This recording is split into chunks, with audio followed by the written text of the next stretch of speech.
जिंदगी में हम जाने अनजाने कुछ ऐसे झूठ बोल जाते हैं जिनका पछतावा हमें उम्र भर रहता है। चलिए आपको इसी बात पर एक कहानी सुनाता। बहुत पुरानी बात है, करीब 100 साल पुरानी कहानी है। एक गांव था, छोटा सा गांव था, जिसमें एक परिवार रहता था। माँ, बाप और 3 बच्चे। बड़ा बेटा 7 साल का था, उससे छोटा एक लड़का और एक लड़की। खुशहाल जिंदगी थी, खेती बाड़ी किसानी करते थे, पशु रखते थे। लेकिन बुरा वक्त कब आ जाए किसी को पता नहीं चलता।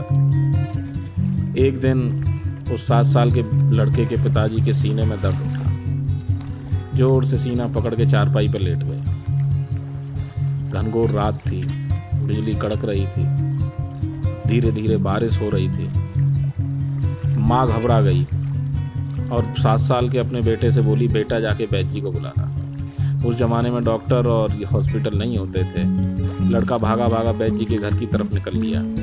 लेकिन एक मुश्किल थी, वैद्य जी के घर पहुंचने के लिए एक टीला पार करना पड़ता था और लोग कहते थे उस टीले पर भूत रहता है। लड़का जानता था इस बात को। वो टीले से पहले रुक गया।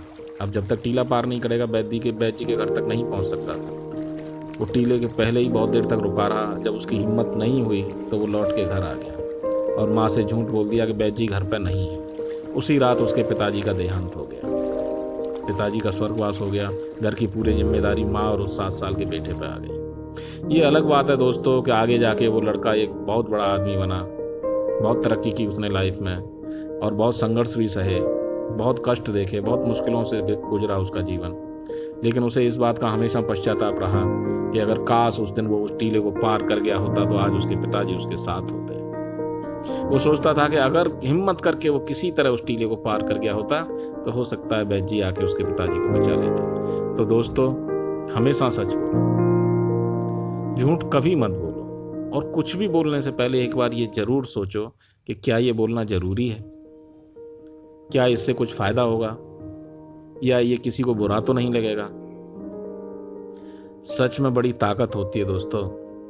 सच की सबसे बड़ी खासियत यह होती है कि सच को याद नहीं रखना पड़ता। आपने जो बोला है वही याद रहता है। तो दोस्तों, अगर वीडियो और कहानी पसंद आई हो तो प्लीज़ सब्सक्राइब करें, लाइक करें, शेयर करें और घंटे का बटन ज़रूर दबाएं जिससे आगे वाला वीडियो आपको मिले।